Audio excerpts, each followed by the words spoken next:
Ladies and gentlemen, I'm back with another episode, and today my guest is Indra Rinzler. Say hello, Indra. Hello, how are you? Indra is located in California, and he's here today, and he's willing to put his expertise out in the open for us, and it will definitely be of interest. Now, for more 50 years, Indra has been involved in spirituality and Vedic astrology, and he's been studying and sharing Enneagram of personality since 1999. Now, I've had a woman here who very briefly mentioned that, but didn't get into any details. Perhaps we can touch on that as well. Now, Indra uses these modalities in what he calls life readings designed to help clients wake up to who they really are. And that is a big bit of information. That's really, really important. I can't tell you, Indra, how many of my clients come to me and say, I need to know who I am. I need to know what I'm meant to do. Huh?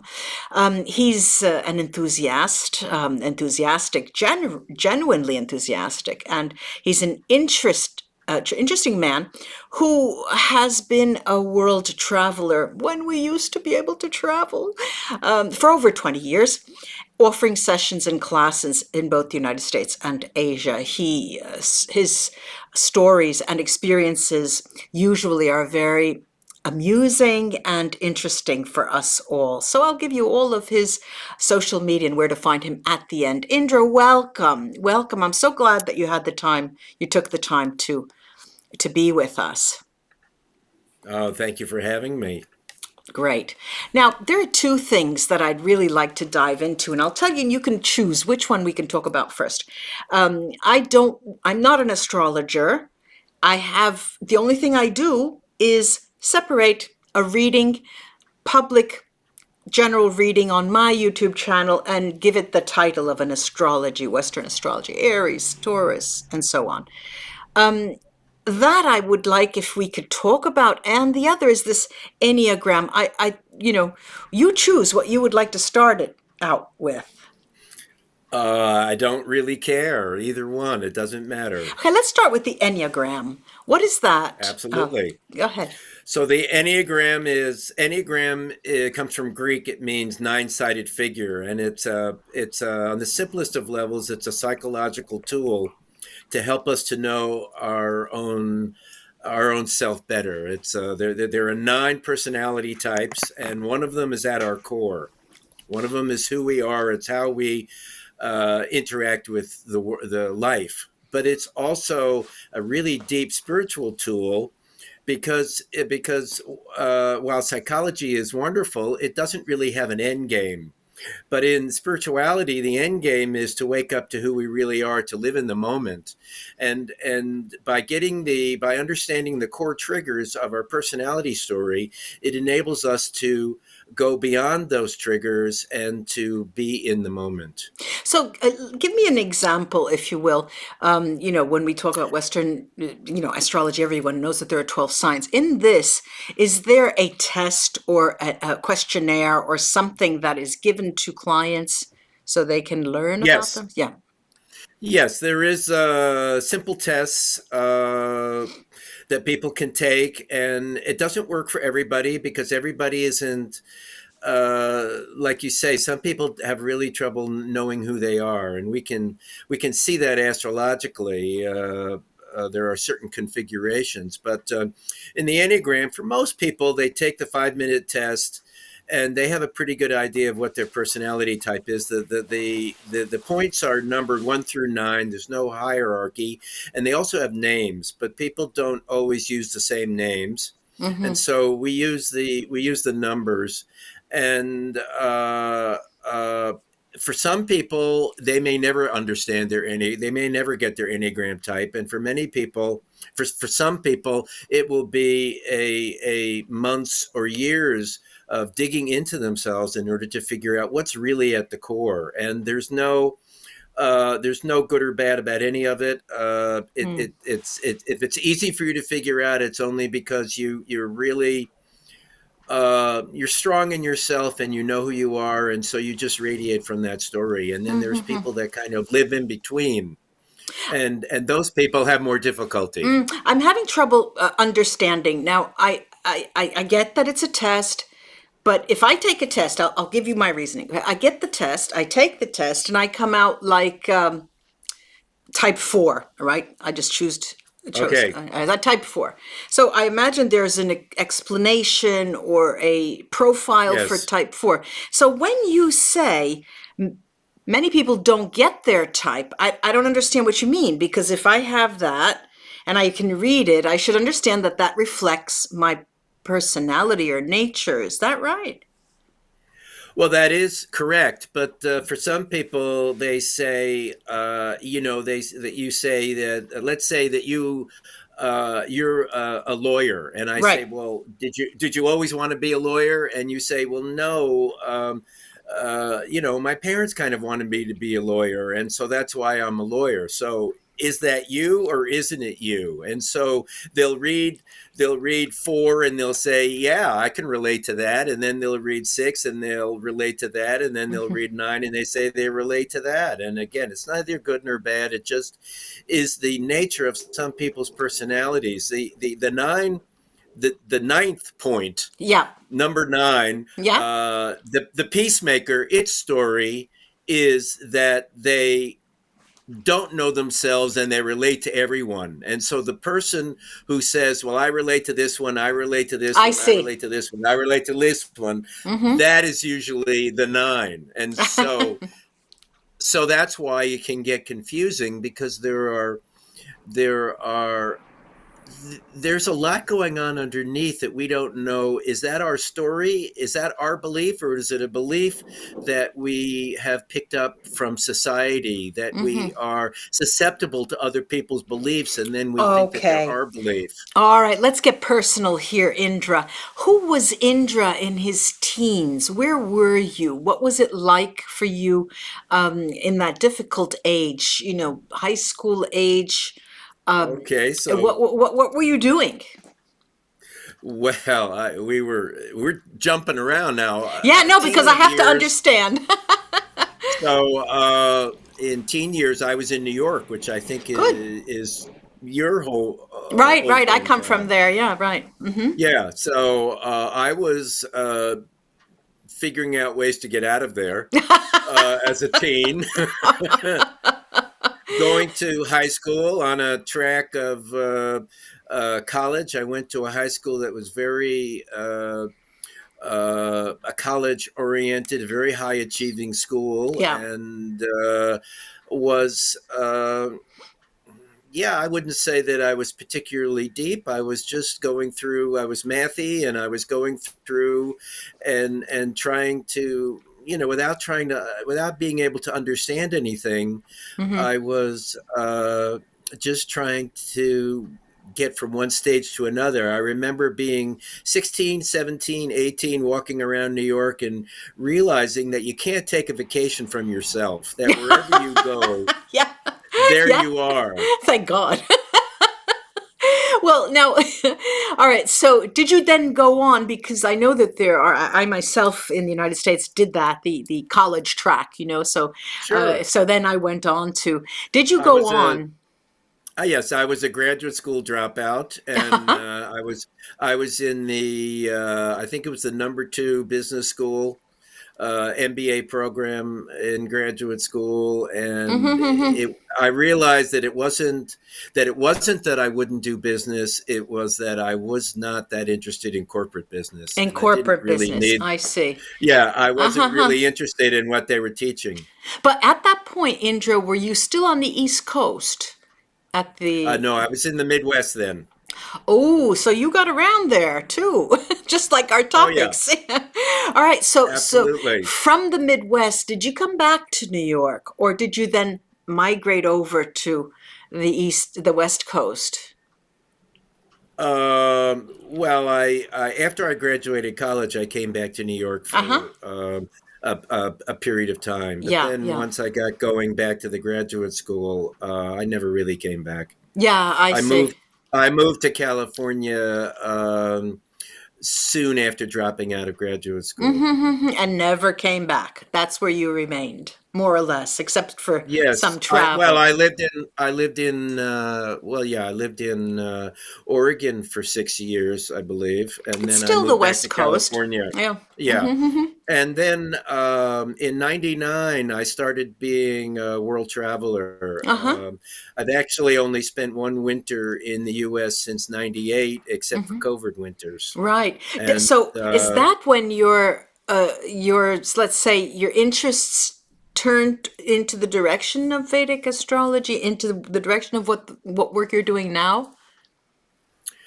well, no, I wouldn't. Well, yes and no. I would Uh-huh. say that more specifically the Enneagram, because I didn't learn that until '99, Uh-huh. right before I started traveling. But Right. I Mm-hmm. started on the spiritual path when I moved to California. We learned about metaphysical bookstores, and I went to visit one in Mm-hmm. Berkeley and Mm-hmm. started buying astrology books and started buying spiritual books I guess in a sense, the rest of history, Yeah, the and idea of it's just going interesting. deeper and deeper Yeah, into yeah, those and topics. it's interesting that you're still talking about books. Really, you could something you can hold in your hand, and Yeah. it's interesting because many people come to me. What could I do to learn? I mean, all you have to do is read, really, or look around, really. Today, with regards to the past, so did you have some sort of influence? Did you along your path had you met someone who sort of got you interested in specifically Vedic astrology?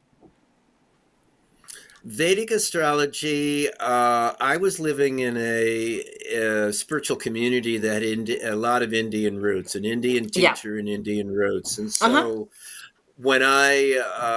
of course, at first we didn't study Vedic astrology, but when Mm-hmm. I got back into it in the '90s, Vedic astrology had become popular in my community, and I Mm-hmm. had some people around there who were interested in it. And interestingly enough, it wasn't until the weekend that I first took Enneagram classes. Oh. I'd never heard of it, Uh and huh. then somebody had suggested it to me. Yeah.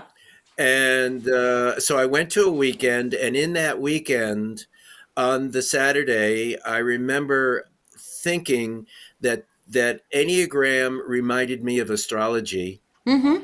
And within 3 months, I met a teacher. Well, within 3 months, I met someone Yeah. who I then went to study with a couple of months later, and he taught me a system of how you can read Enneagram Mm-hmm. in astrology, in Mm-hmm. Vedic Mm-hmm. astrology. Was this in And in the United States? this was in Hawaii. He was Uh huh. living in Hawaii. He was living That's the in United States still, isn't it? yeah. Well, it is and it In isn't. my But mind, it's one of the well, 50 states. it is the United States, but Yeah, it's it's off. halfway to Yeah, it's right. halfway to Asia. So Okay. I left there to go to Asia. Uh-huh. And I studied with this man for 2 weeks, and saw him afterwards. But this was an amazing time with this teacher, and he taught me.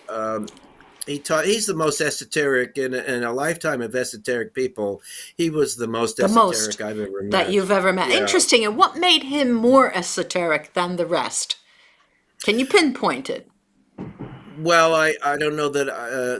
Let me say that he was empathic at birth. He could hear everything. Mm-hmm. He knew he had started with Vedic astrology as a teenager. He had a neighbor in Massachusetts Mm-hmm. that was studying it, Mm-hmm.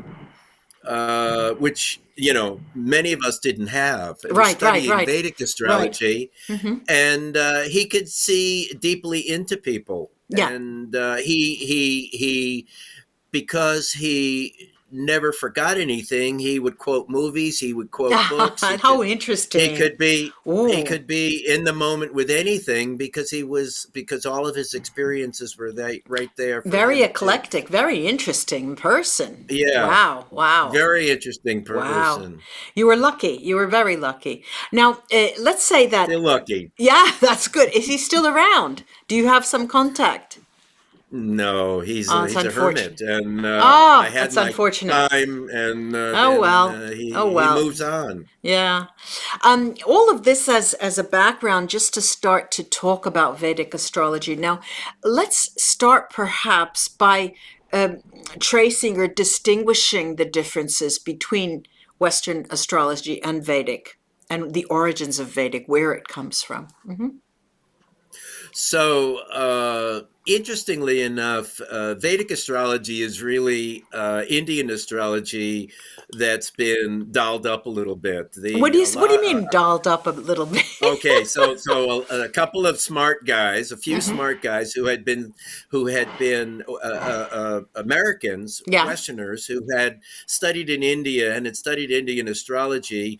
They got together in the late '80s and they said, "Well, we want to bring Indian astrology to America, Uh to the huh. West, Mm-hmm. but if we call it Indian astrology, it won't get much bounce." Oh, so So, I this is straight so off Vedic is the wow, my God, straight so off the print here. Is this Yeah, the so truth? nobody knows this. Nobody Yeah. talks about this This is the story, and first so the time I've ever idea is, heard of that story. it's a marketing term. There isn't there wasn't any astrology in the Vedas, Yeah. and so you can't really call it Vedic astrology. What it is it's a combination of the more psychological aspects that came into astrology starting from the 1930s with Dane Rudger Uh-huh. and astrologers like this. I told somebody recently that he wrote a book in the 30s. Dane Rudger did, called the lunation cycle, and it was Right. the first time that the moon was ever described as that the new moon and the first quarter and the full moon and the third quarter had different aspects. And Uh-huh. before this, the first quarter and the third quarter were considered the same points because they were equidistant from new moon or full moon, and Right. so they had a an equal weighting. Mm-hmm. But he brought in the idea that in the first quarter you're sort of halfway to the new moon and to the full moon, and that's a journey, and then you're kind of coming back Back. from that journey to the new moon. That was a brand new idea in the 30s, and so by the 80s psychology had been brought into astrology, the Western astrology, like the evolutionary astrology of Stephen Forrest has Mm-hmm. kind of brought in psychology. And so they took Mm-hmm. Indian astrology and they added psychology and some Western ideas to it, and they Uh-huh. called it Vedic astrology. And the main difference between Western and Vedic astrology or Indian astrology is that Vedic is the chart is cast on sidereal time versus that the Western is cast on tropical time. Okay, so This is the let's tell most what is sidereal time just for So sidereal time is start time, and the so in Western we use tropical time, and we it's the relationship between the sun and the earth, and the relationship with the sun and the earth is the seasons, and so Mhm. March 21st is Aries zero every year. But in Vedic astrology, we're looking from the earth Right. to the sun to the sky behind the sun, Right. and that changes every year. It's on a 26,000 year cycle called the precession of the equinox, Uh-huh. and so it's changeable, and it's moving at a rate of 1 degree every 72 years. Mm-hmm. We're now 1,500 years. The two systems were about the same, 400, 500 AD. we're now 24 degrees difference. And so that's why, and it moves backwards. And so that's why you may be a Leo in tropical and you may be a Cancer in Mm-hmm. sidereal I in see. Vedic I astrology. see. So, if I said to you, and then we still have to talk about Vedic astrology a little more, but if I said to you, look, Indra, this sounds really interesting to me. I'd love to learn Vedic astrology. How long do you think it would take for me to learn Vedic astrology and to put it to any kind of use, even just for myself? So, how do you define Vedic astrology in the sense of like I call organic gardening that you do what you want, but you don't use chemicals. Sorry, Okay, excuse so me. you I'm laughing for you making me laugh. All right, go on. okay. Go on. Go on. So you can so if you've been a gardener, you can call yourself an organic gardener because you just change, you don't use chemicals. And so as a Vedic astrologer, it will take you lifetimes to learn all of the rules and all the bells and whistles.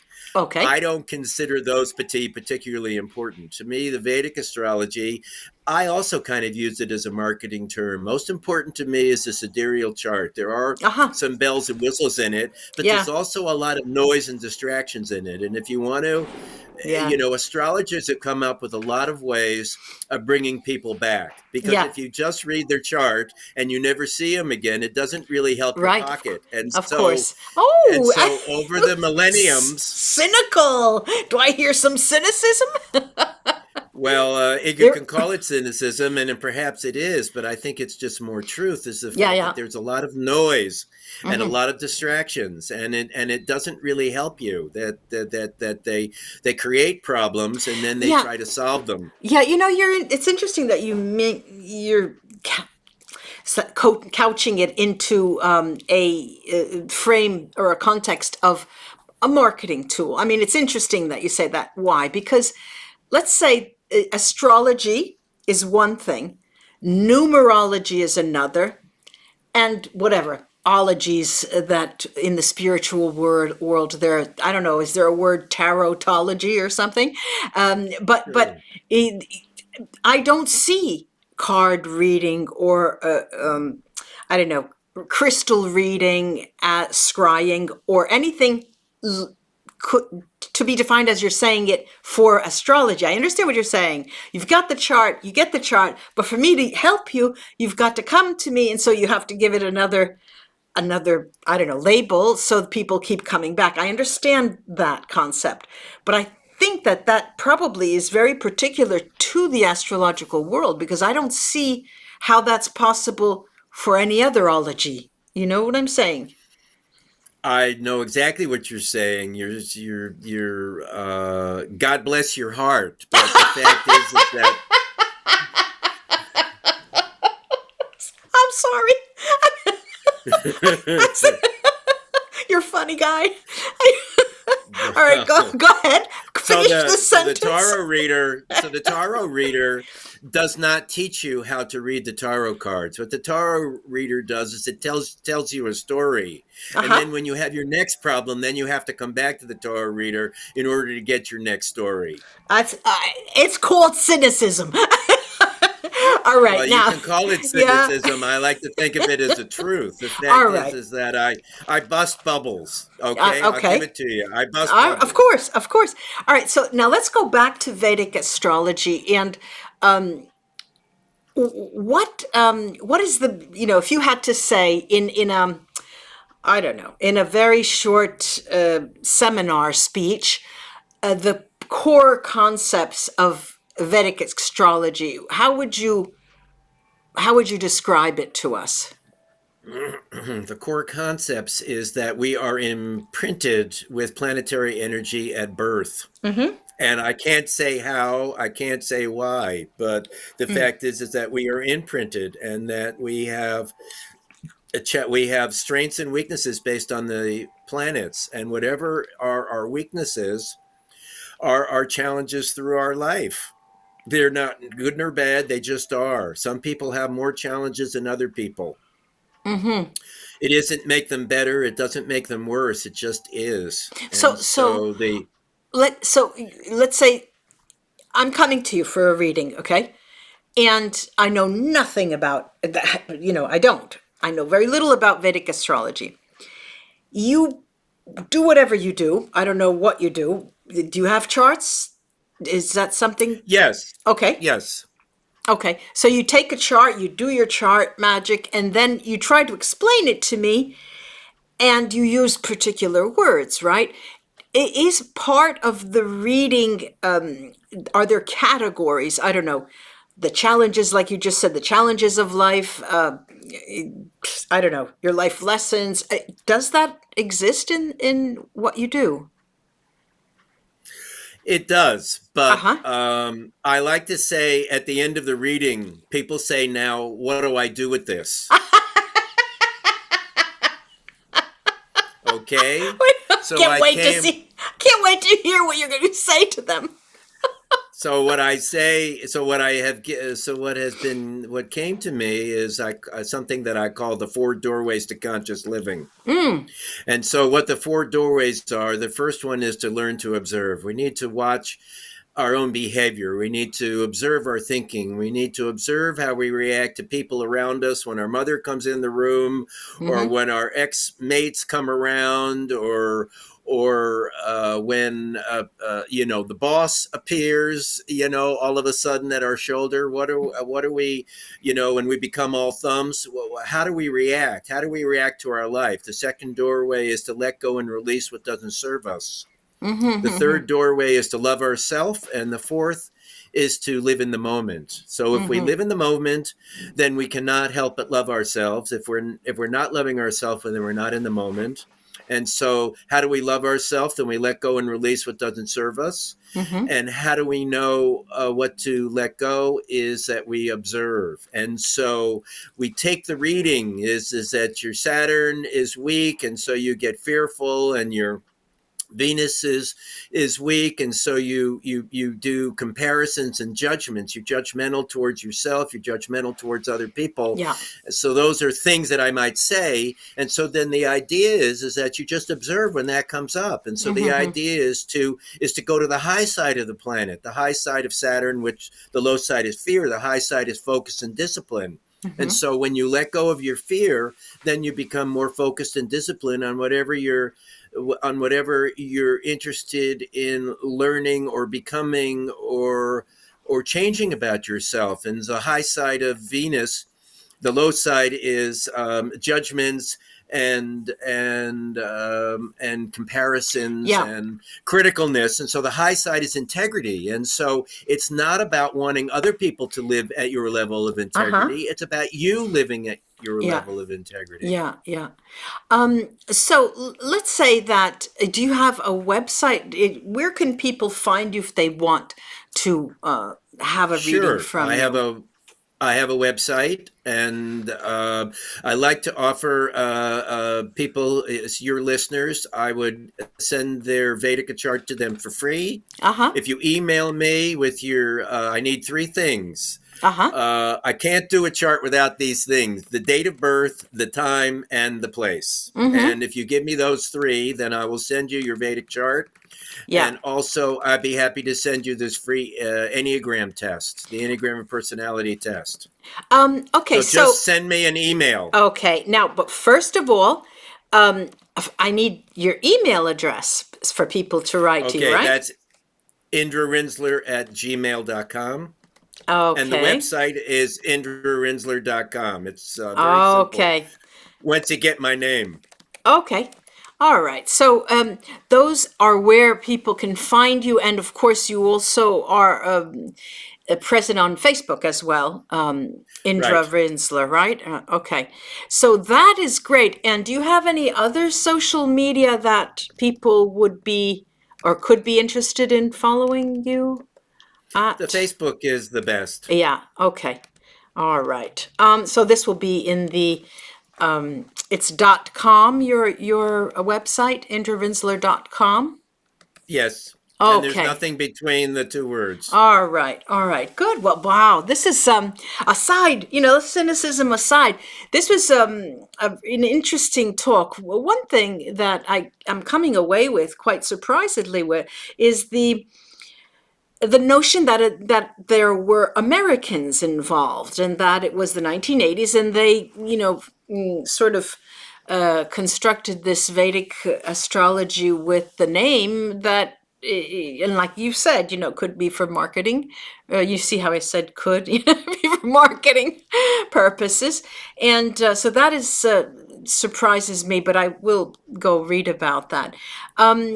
This is interesting. Would you, apart from readings that you personally do, do you have anything that you would like to suggest? Because you did talk about observing, being mindful, living in the moment, and all of that. But aside from the work you do with people, is there something else you can suggest them to do that is beyond the scope of your work that you also practice with someone else? I'm not sure if I've made you understand that question. Oh, yes. Okay. Very simple. Okay. Go go sit in nature. Okay, good. That, and with that note, I think we can call it a day. Thank you so much for this, Indra, for taking the time to talk to us. And everything will be underneath, and we'll talk again, I hope, in the future. Bye I hope so bye. too. Bye bye. Bye.